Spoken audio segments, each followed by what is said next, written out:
Vamos lá, vamos para a crítica do quarto episódio, que terminou com um empurrãozinho da força de um certo Sith Lord.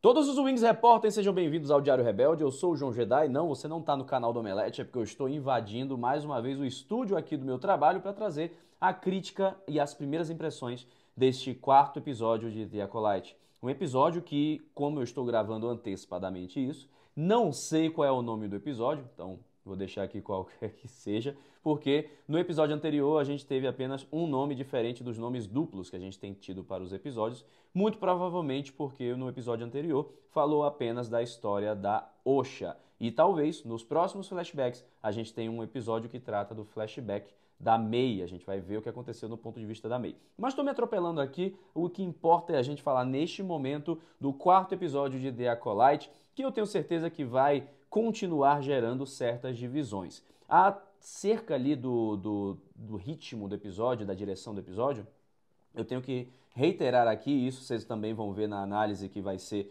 publicada no Omelete junto comigo e Thiago Romariz, em que estamos bem descontentes quanto ao ritmo das cenas e a construção dos episódios. Eu achei que esse episódio foi muito parecido com os episódios 1 e 2, e da mesma forma, eu continuo defendendo aqui o terceiro episódio por ser uma história mais fechada e por deixar sim algumas pontas soltas para serem resolvidas nos próximos flashbacks.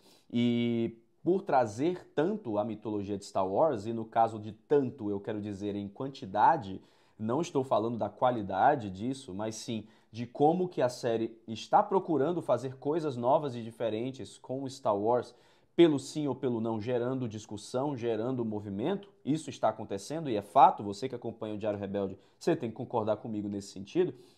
Esse episódio ele já é muito parecido com os dois primeiros, mas temos uma evolução, porque agora nós temos uma página em branco. Eu assisti antecipadamente esses 4 episódios que já saíram e a partir do 5º episódio já não sei de mais nada. Propositalmente eles devem ter divulgado para a imprensa e produção de conteúdo os 4 primeiros episódios, porque a partir do 5º é que deve haver uma virada ainda maior em The Acolyte. Pelo menos a expectativa é essa. Se vai acontecer ou não, não sabemos.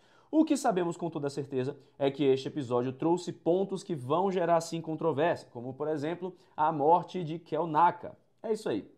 Kelnaka mal apareceu, já morreu, já foi. Mas, novamente, ele deve aparecer nos flashbacks a seguir, então devemos ver sim o Wookiee Jedi em ação com seu sabre de luz. A relação ali entre May e Quaimir, eu, sei lá, achei muito rápida a virada dela para denunciar o mestre Sith, de alguém que estava toda engajada em destruir os Jedi e seguir e agradar o mestre dela. Foi uma virada muito rápida, mas ainda assim uma virada que demorou pouco, porque quem tem si tem medo, e por si vocês sabem que eu estou falando, né, de outra coisa, não pode... de Conde do Cu, Jakku. Pois é, quem tem Jakku tem medo, e ela demonstrou que está com medo do mestre agora que ele está definitivamente à solta. Novamente, nesse episódio, temos vários fatores que corroboram que o Quaimir seja o tal do Sith, mas não o mestre Sith, e sim o Sith que pode ser o aprendiz e tem um mestre que pode estar por trás dele. Aqui eu especulo um pouco disso, você pode assistir esse vídeo no card aqui em cima, em que a gente papeia sobre essa potencialidade do Quaimir ser o Sith que está conduzindo a acólita, no caso a May. E eu acho que tudo indica isso. O fato dele ter sido preso e ter dito que o mestre não gostaria nada das atitudes da May, que ele a mataria, a forma como ele falou isso, a forma como ele desvia do assunto quando a May puxa e pergunta como ele conheceu o mestre, são indícios mais do que óbvios de que o Quaimir tem culpa nesse cartório.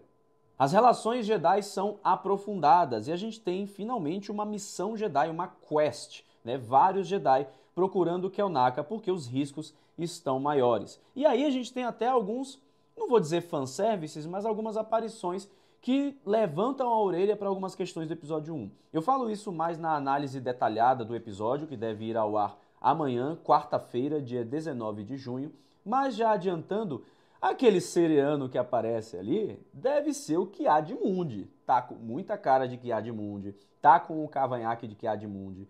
Pelo que eu me lembro, porque eu já vi esse episódio já tem várias semanas, tudo indicava, fisicamente no caso, que era o Ki-Adi-Mundi.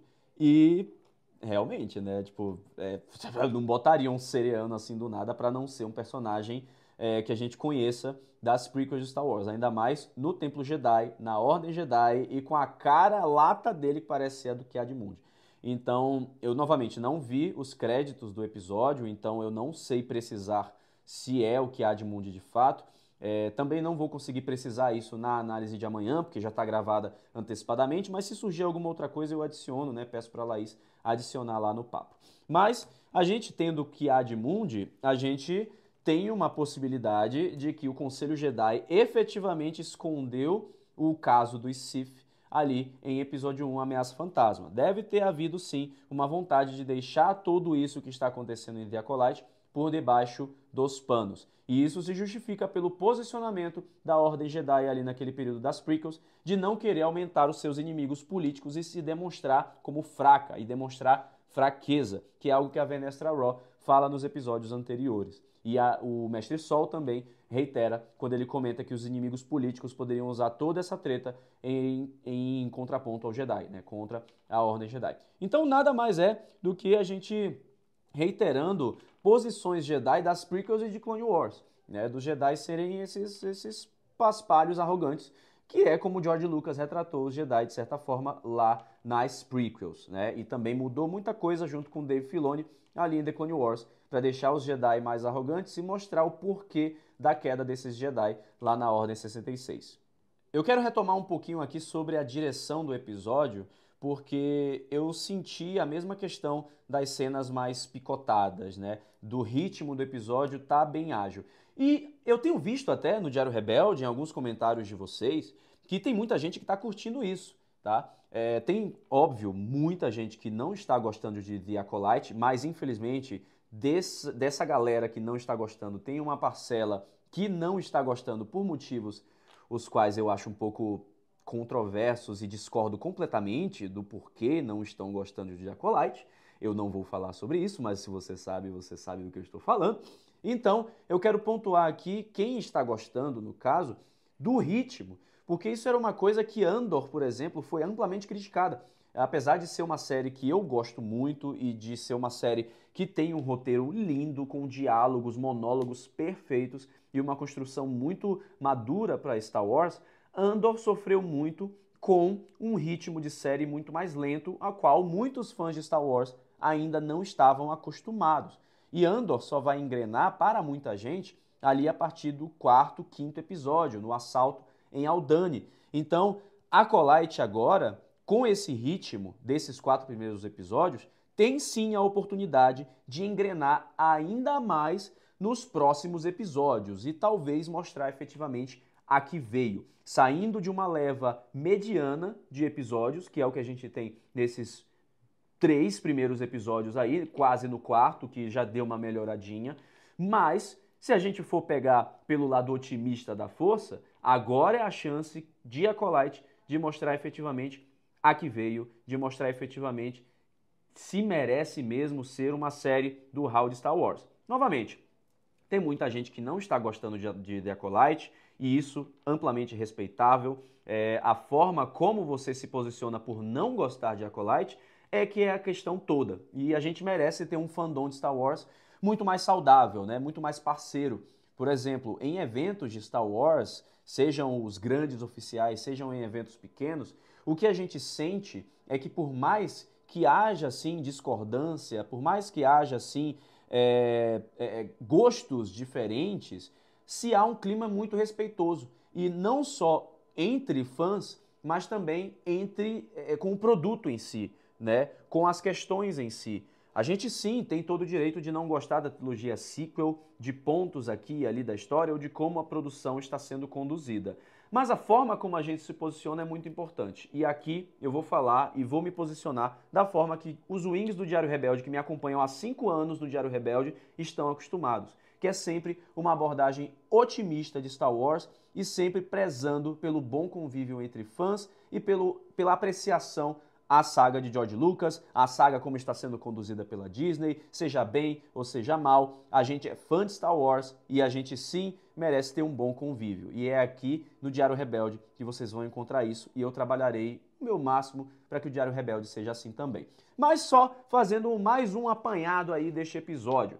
Temos momentos de tensão, o Sith arrasando finalmente os Jedi, uma cena que estava no trailer e que agora eu estou na expectativa para o próximo episódio, porque deve trazer um duelo efetivamente de sabre de luz. Já temos nas prévias que o Mestre Sol vai enfrentar esse Sith e é provável que muitos Jedi caiam neste momento aí. Não sei se o Yord vai sobreviver, não sei se a Jack vai sobreviver, mas é provável que o episódio 5 traga um banho de sangue. E às vezes eu falo banho de sangue literalmente, porque nas prévias que se revelaram de Acolyte, a gente vê que tem mais sangue em alguns momentos. Então talvez a gente tenha cenas de terror nos próximos episódios de The Acolyte. E eu espero que seja um terror que a gente goste, não terror tipo, odiei essa série, mas sim um terror no sentido do gênero da coisa, né? E novamente, vamos ter uma abordagem otimista aqui no Diário Rebelde. E aí, no final da série, a gente faz aquela média, faz aquele apanhado e descobre se The Acolyte é tudo isso mesmo ou deixou